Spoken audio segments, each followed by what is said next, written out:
Tag mga higala pag-usab. So nya nasab ko sa kakahuyan.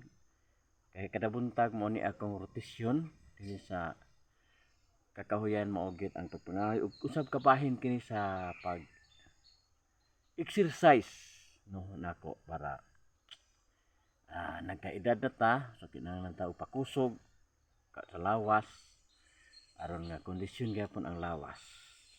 So akong exercise gyapon nagunit gyapon kog atsa.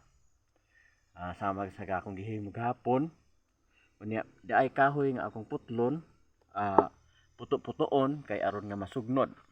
So ang akong gihimo karon mugit ang paghinahinay og putol pagtunga nining usa ka kahoy aron gayod nga bukhaon ini kahuman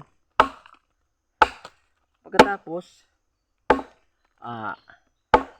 sugnod no mauga na siya kay basa-basa man gud siya gud sa siging kaulan pero hinahinay lang ta ini og putol aron nga masugnod kining mao nga kahoy.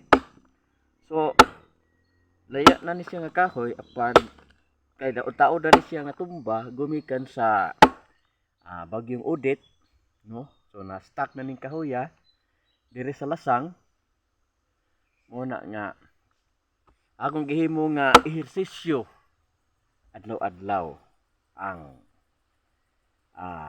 pagbugha og kahoy.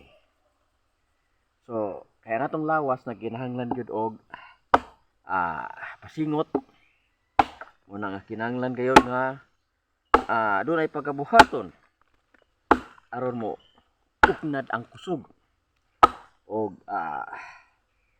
maghimo gayud og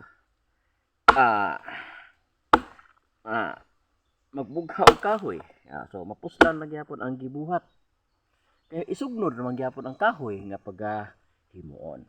Muna nga naga balik ko diri sa lasang aron gyud mga hoy og tiwas no. So bugat-bugat kini akong gikuan og giputol nga kahoy pero usop ni siya musiga basta makuan ni siya mabugha. So kusog ni siya musiga unya makasibta og mga ibutang ta og mga igsulugnod no. Mga di na mo gamit og mga stove tungod kay napay libre nga kahoy nga salin sa bagyong Odette nga natumba unya nataod-taod na siya.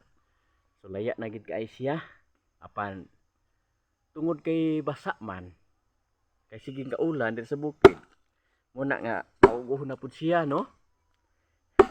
So muni ang rotasyon nako kada buntag sayo ang pag kuno kahoy aron gyud nga dunay masugnod. So karong tataod og maputol na ni ako na pud ning pikas-pikason no kini mao nga kahoy nga akong giputol gahit og gining kahoy so makinahanglan og pakusog nagkusog kayo gyud nga hapak aron nga kuan gid siya maputol gayud siya.